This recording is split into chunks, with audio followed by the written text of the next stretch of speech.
Welcome to Stories Untold, a podcast about immigrant entrepreneurs, the businesses they've built, and the challenges they've faced along the way. I'm your host, Sharzad. And this is Panis.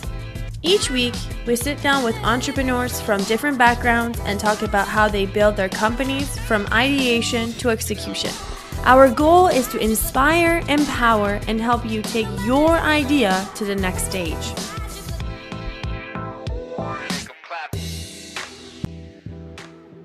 In this episode, we talk to Parul Gujral, the CEO and co-founder of Snowball Money. Parul was born in India and his family moved to the US when he was 7 months old. Parul has the chance to be an entrepreneur in the US today because of his uncle. Uncle Sarvan was the oldest son of 13 kids born to a family of farmers in a village in India. And with the help of 1,000 other villagers' life savings, Uncle Sarvan got the opportunity to move to the US and attend UC Berkeley. Not much longer after that move, he was able to bring Parul's family to the States. Parul is now on a mission to close the wealth gap globally, and his solution to this problem is making investing in cryptocurrency simple and safe for everyone through his mobile app. In this episode, we learn about the technology behind cryptocurrency, the role of regulations in this market, and some valuable insight on investing in crypto. We're so excited to have you on the show. We've been trying to connect with you for a while. You've been traveling a lot. We understand you're a busy man. So welcome to Stories Untold podcast. Yes, it's a pleasure to be here, and I apologize it took us this long, but I'm glad that we're united. So since Snowball Money, your company, is a big topic for our show today, and we know you're very passionate about what you're doing, and what you're doing has a very big purpose and a mission. Why don't you tell us more about your family and how you guys actually moved to the US? Sure. Overview of myself. Where do I start?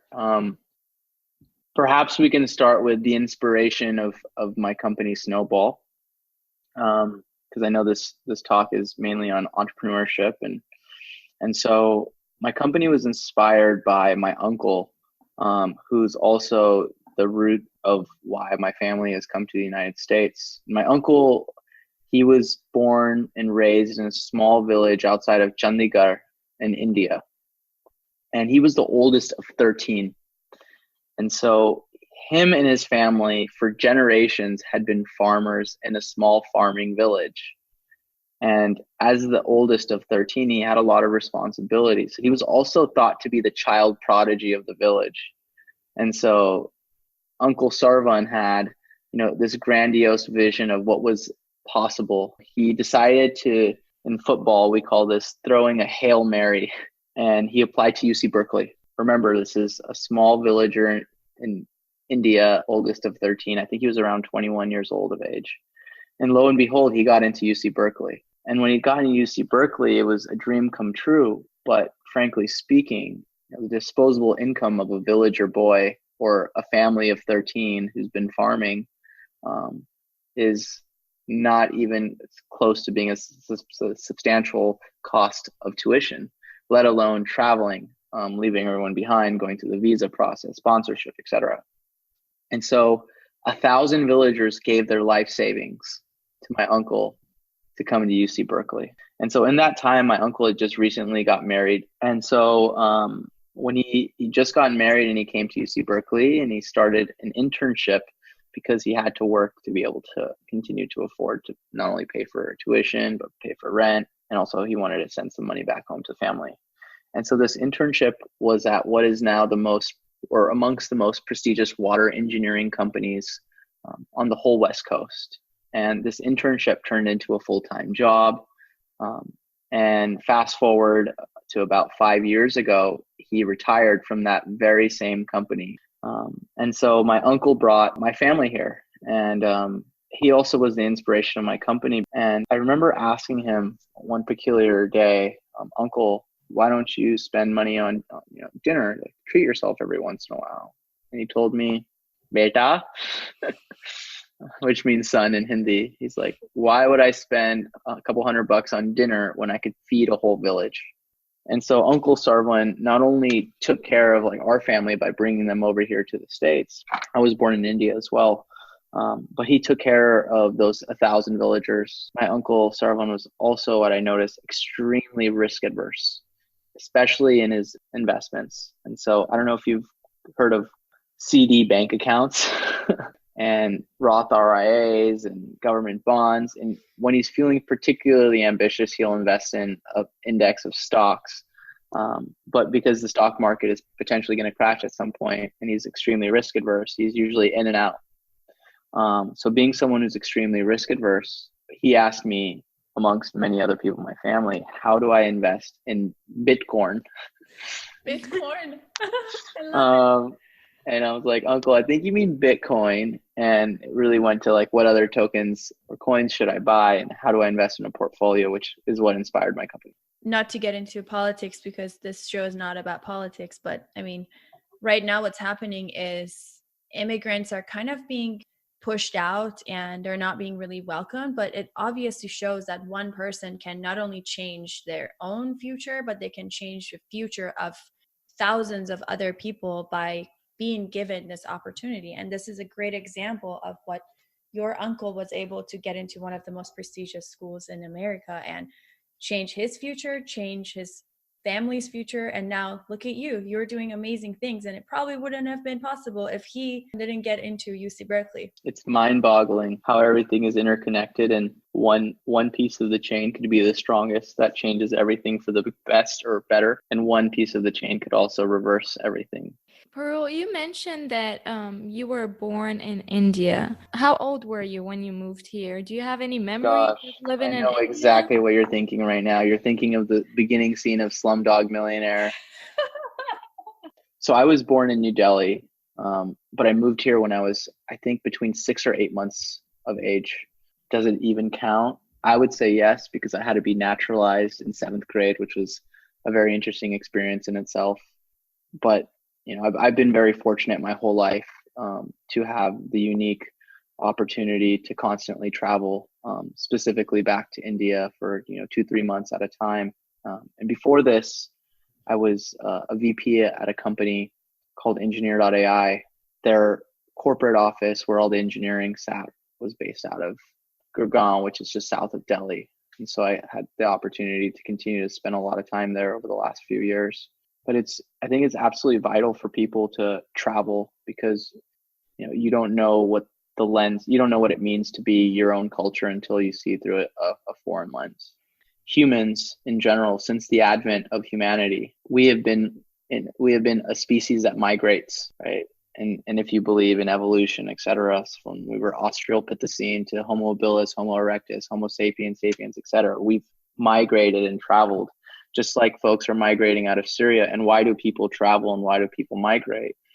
For 2 reasons. 1, to thrive, and 2, to survive. Those are the only 2 reasons. And so humans weren't built to survive, they were built to thrive. And this is why we get depressed when we're complacent. And so it's a wonderful fortune to be able to see through like this diverse lens. And I don't identify myself as Indian or American. I identify myself as a human being, or not even a human being, but a human becoming. It makes so much sense. I mean, you're constantly trying to become more human. The point of this podcast is to celebrate what great achievements immigrants are doing in this country. That being said, we're so excited. You're doing awesome things. And I mean, the topic itself, you are in the world of fintech, cryptocurrencies. I mean, I hear that and I'm like, tell me more. So really, tell me more about what you guys are doing. What is Snowball? Snowball is the first smart crypto investment automation platform. So I think we are the Coinbase for indices, or the Wealthfront for crypto. And what we empower the world to do is to make smart investments into cryptocurrencies. And the way that we define smart is this portfolio is curated by a professional fund who's regulatory compliant, and they're managing a minimum of $10 million of assets. And so The idea behind that is, crypto is based off of the blockchain, and the blockchain by nature is decentralized. And by decentralization, that means there's no one party that's regulating, that's policing, that's making sure right is right and wrong is wrong. Effectively, a free for all, such that in crypto, the folks with the deepest pockets can actually come in and they can manipulate the market. And they have been, and they continue to, and they will continue to as well. And so what does that mean? That means if you have deep pockets or access to information, you have an incredible opportunity to win. But when the crypto market turns and corrects, which it has about 13 times now, this year it's corrected 70%. In the past, it's corrected 87%, 47%, 43%, etc. If you want to do well in crypto and you want someone who's a professional to make these decisions for you, you have to be something called an accredited investor. Accredited investor, by definition, is an individual who's making $200,000 or more a year for 2 years, or they have $1 million of assets, not counting their primary real estate, their primary residence. And so what does that mean? Less than 1% of the United States, by definition, are accredited investors. And if they want someone whose livelihood is trading cryptocurrencies, who has access to information, has access to news, who has researchers, an Ivy League degree, that's studying, that's proven, curating their strategies, they have to, by definition, be an accredited investor. And if they are not, well, they're unfortunately left out into the cold blizzard of this environment, this nascent idiosyncratic environment, that if you want to buy Ripple, which is one of the top cryptocurrencies, you have to sign up for multiple exchanges. You have to move money from one exchange to another exchange. If you're someone like me who is under the light, speaking at conferences, you are guaranteed to either get hacked or attempted to be hacked, or you have been hacked already. And so the failure point is the exchange, and many people have been hacked. Their cryptocurrencies has been stolen. I know a few people that happened to them, and they were desperately looking for lawyers that would help them. And I'm like, I don't think there are lawyers that would get you out of the situation. Unfortunately, this is the reality of the industry that we live in. And so, the best practice is to keep your tokens on a hardware wallet. And so you take that hardware wallet, and then you should put it in a safe, and then you should have a master key that you handwrite.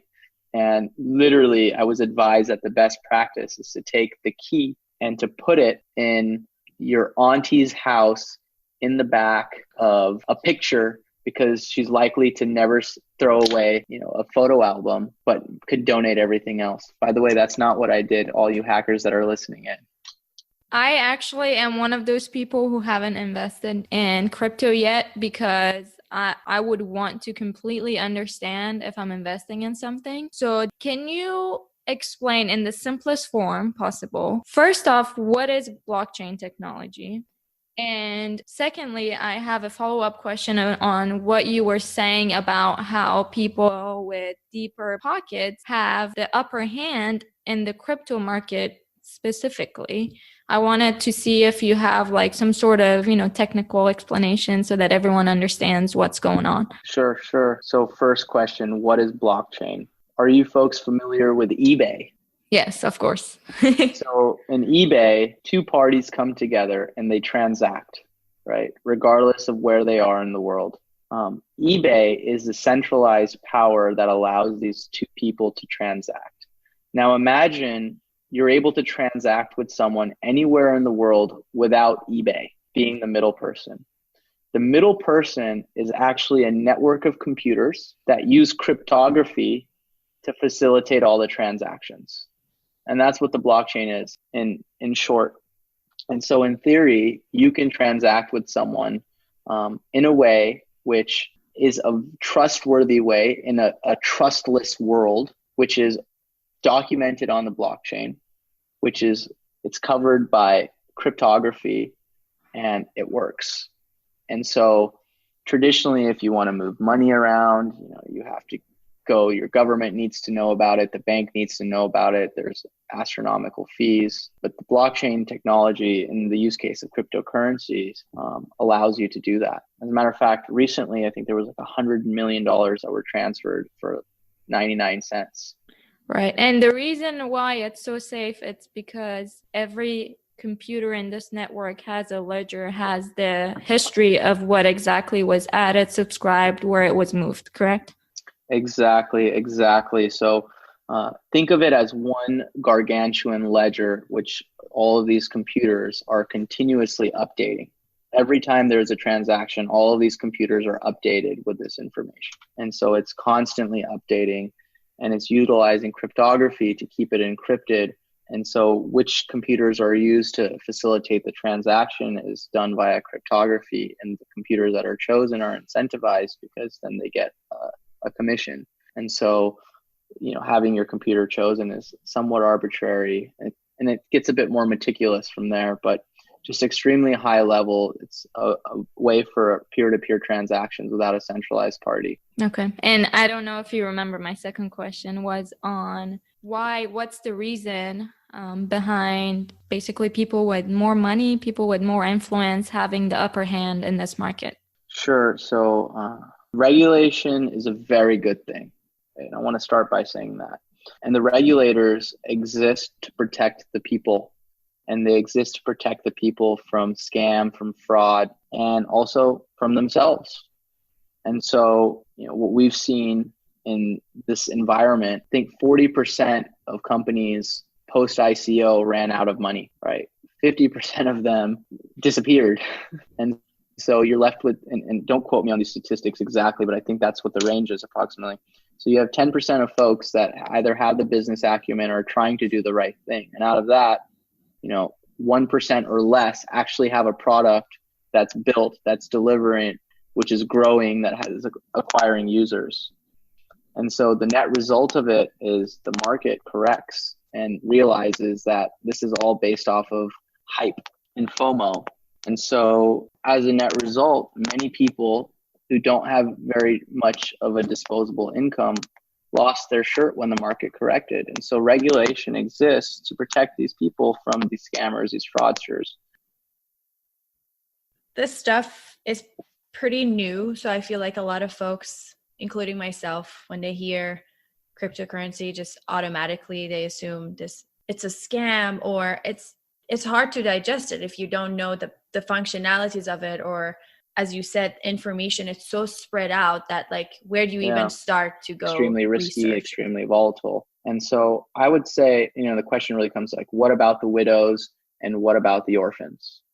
And I think a lot of time we focus on all of the negative things that can happen, right? There's this rumor going around that the people who own the Satoshi wallets are going to flood the market with all of the Bitcoin, and it's going to make Bitcoin crash, etc. There's regulation which is evolving and changing on a daily basis, which is making it easier, harder, etc. And so you've got all of these risks that exist, right? You can get hit by a car when you go outside, and then none of it matters. And if you want to think of all of the negative things, there's going to be no shortage of negative aspects that you can find of risks. But think of the positive.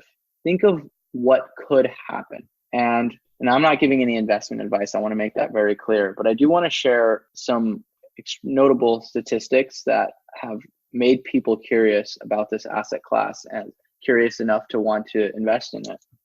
And so Yale just recently published a study which recommends that one should invest up to 6% of their portfolio into cryptocurrencies. Why? Because cryptocurrencies have no correlation to the stock market.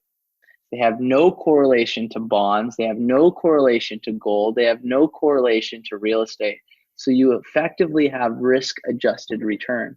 It's actually safer to invest at least a minority of your portfolio into crypto in that perspective. There was another study that was shared that if you invest 5% of your investment into a portfolio of cryptocurrencies and 55% in stocks and 40% in bonds, over a 4-year weighted period of time, you are likely to double your portfolio value while minimizing your drawdowns. I think everybody should diversify. And if you're doing an educated investment, then you know what you're doing. Definitely don't do it like what I did, which is I have to have it, Yeah. therefore I'm going to do it. And now I have no Yeah. idea what I've done. What's like the most common reaction you get when people ask you what you do? And like, what's the reaction? I would say the reaction has evolved over the last year, depending on the state of the market. Some people think that I'm going to be going to jail. Other people think that I'm working on a revolution. Others, are extremely excited about what we're doing because it's a real problem that exists in an industry. And there's always going to be naysayers, right? And I challenge every naysayer with this one question. If money becomes fully digital, do you think it'll ever go back to fiat? Really think about that. And so money already is digital, right? We pay Credit rent, cards, yeah. yeah, with checks, or we pay via PayPal, or we pay via our bank account online. We make purchases on our credit card or through Apple Pay. If you have a bank is usually lending 10x the amount of capital that it owns, right, or that it has in custody. And so money is already digital, and it's really important to understand, if you want to understand the use case of cryptocurrencies, the history of money. And in looking at it in the most simplest form, right, we started off as hunters gatherers, right? One person or a tribe of people were providing. Then we've evolved to a bartering system. Here's my rice for your beans. And then we evolved to precious metals and precious stones. And now it's gone digital. And so money has a nature, like everything else, of evolving. And so if cryptocurrencies at some point in the horizon become much more efficient, and then it's inevitable, or digital currencies become much more efficient than fiat currencies, then I think it's inevitable that we will move that way as a human species. There's obviously hardships in this field, and there are a lot of regulations, and there are a lot of mostly no's and restrictions that you're faced with every day. Yeah. What is your motivation to keep you going? What is it that you're really hoping in an ideal world to achieve with Snowball Money, and actually the future that you see for crypto changing? My life purpose is to positively affect the lives of as many people as possible. And that's been an ongoing theme of my family. And our mission in Snowball is to unravel global financial inequality. And so we strongly believe that the future is digital currencies. And today you have to be an accredited investor to play to win. And so our mission and vision is to democratize access to this information, so everyone not only has the right to play, but they have the right to play to win. Now, we're not making any guarantees or promises of success because the market corrects multiple times, but we have a strong belief that at some point in the horizon, the total market cap will continue to increase, and coins will emerge onto the top, whether they're the current ones that sit at the top or whether they're new ones. As this transition happens, we want to ensure that everyone is empowered, especially with all of these signals that we're seeing every single day, which hint towards this. Right, Fidelity has now gone into crypto. We have NASDAQ is now an STO issuance platform. Yale is investing through their endowment into crypto, and so is Harvard, and so are many other institutions. And so now the snowball has just started. And the bear market is a very good thing, because in a bear market, you actually get rid of the majority of the people who are in it for the wrong reasons, whether it's to make a quick buck. And so it's the best time to start a company, because you build all the infrastructure for once the market takes back off, you're ready, willing, and able to do it. And your message is genuine as well. You can't try to be genuine, right? You can't pretend to. You either are or you're not. And this experience of starting Snowball has been extremely thought-provoking, interesting, and such a mind-boggling experience, because I've had many entrepreneurial endeavors before this. And what I found was they were fueled by not necessarily the best motivation, right? Whether it was like material outcome in my bank account, or whether it's supposed to feel significant in leading a mission as opposed to being something that's meaningful. And what I found in this experience was, this idea of Snowball. It wasn't something that I created myself, but it was something that the market whispered. And I was just essentially the instrument that listened. And so taking this idea that, the world is asking for, I came into this world of apex predators. And you go to the ocean, you've got your great white sharks that are breaching in the form of venture capitalists. You go into the jungle and you have the bears in the form of your customer that's mauling you. Right? You go to the mountains and you have these mountain lions that are clawing you in the form of regulation. And so every time you take this idea to these different apex predators, when you don't die, you evolve, right? And so this isn't ego driven, this is purpose driven. And so we've been completely detached with, what we want, but really focused in on what the market wants, what the people want, and how we're able to build a product that has the opportunity to truly be successful. Yeah, and I think that's something that a lot of people miss. A lot of these companies that start off pretty good, and then they just kind of lose track of why they started or what their customers want and what they need, and they just go off the path where they started. Yeah. I also wanted to talk about you. You are pretty active outside of Snowball Money as well. You have a few other initiatives, and I think I saw on Instagram actually a story where you were talking about a charity you're involved in. So kind of shine some light on that as well. Yes, it's a charity which is very near and dear to my heart. It's called Compassion Can't Wait. And it was started by one of the most dear, wonderful, incredible women or people that I've ever had the pleasure to meet. And I consider her family. Her name is Valerie von Sobel, and her charity, her foundation helps the families of dying children. And so when a child is diagnosed as terminally ill, what does a parent do? And oftentimes these are single parent households that have to keep the lights on for the other children who have to go to work, who have to pay rent. And so what happens is the child die alone. And at that point, Compassion Can't Wait steps in. They help with, taking care of some of the bills. They help by taking care by giving therapy and helping in many different facets. And a lot of people are thinking about how you can help survival, right? This is at the time when there won't be survival for the child, how you can help people move on, how you can help people transition.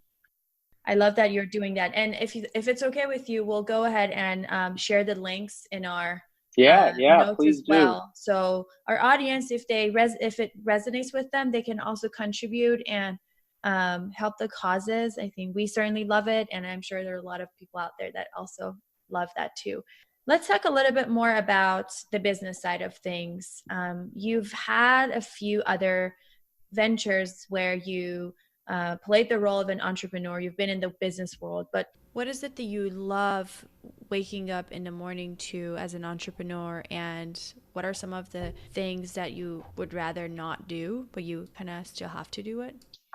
So I would say entrepreneurship is very spiritual practice, because you have some sort of belief of how things should be at some point in the future. And it's your responsibility to pull the future to the present and to convince everyone around you of this belief as well, and bring this belief into reality. It's very human to give birth to an idea, or give birth to a child, or give birth to something and watch it grow and nurture it through the process until the point that it's independent. And that's that concept of entrepreneurship.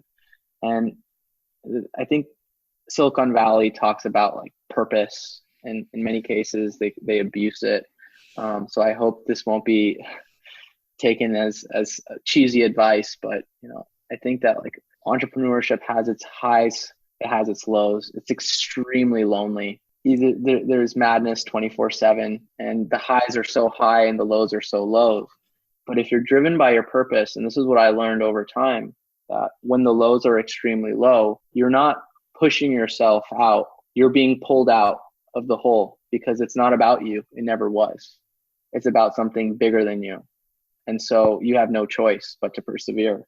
That's probably the best advice I can give, is really find out what your purpose is. And maybe it's not starting a company. Maybe it's realizing a mission, and you can join an organization and lead a role that realizes that mission. But what I really enjoy about this at the end of the day is feeling that my time and my work and my energies is fulfilling, what my purpose is. And you pretty much hate everything else. No, absolutely not.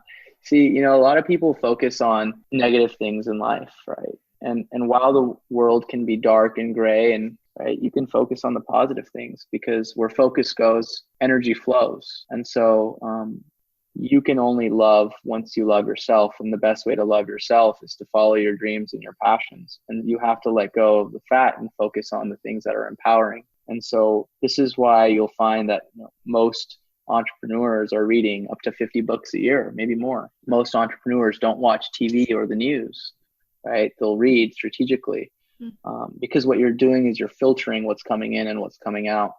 And that's perhaps the best thing that one can do, is just to filter. And many folks say that you are accumulation of the 5 folks that you opt to spend most time with.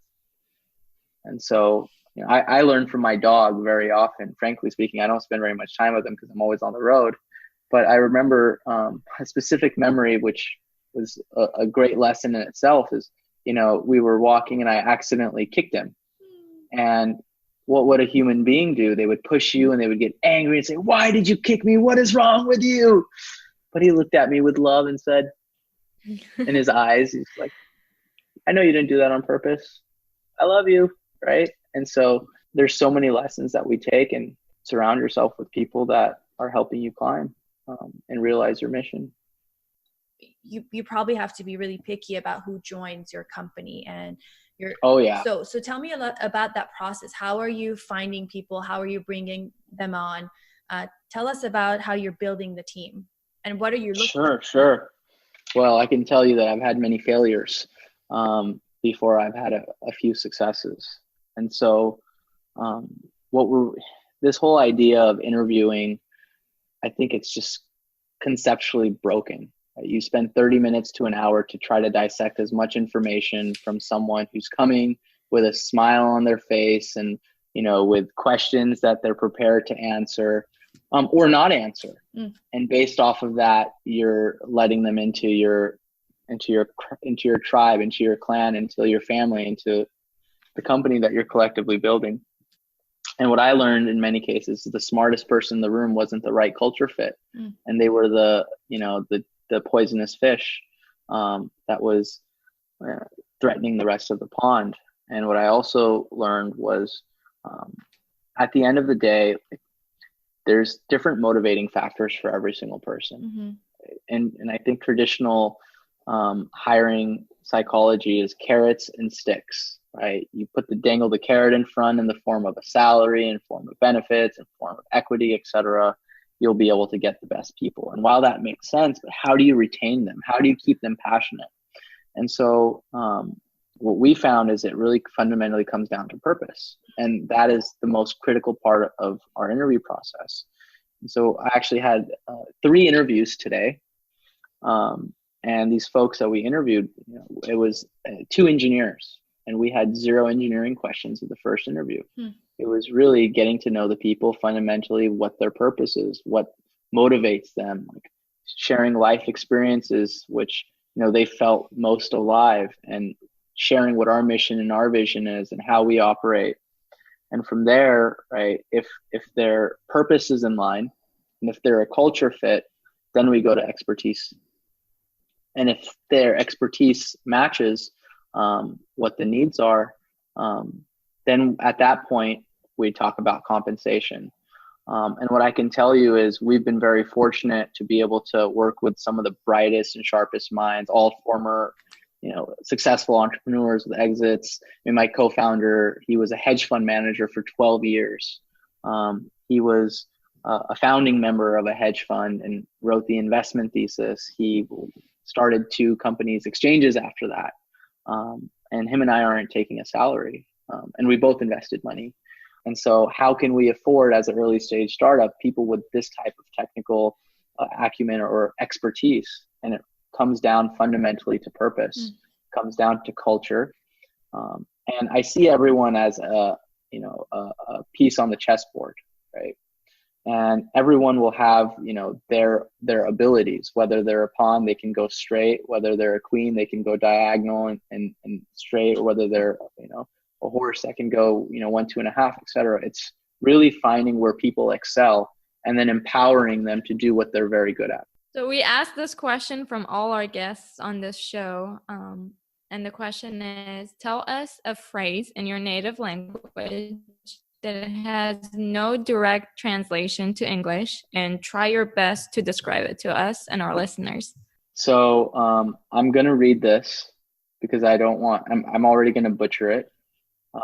But it's a very, very meaningful phrase. And the yaar I ishq mein apna mukam paida karo.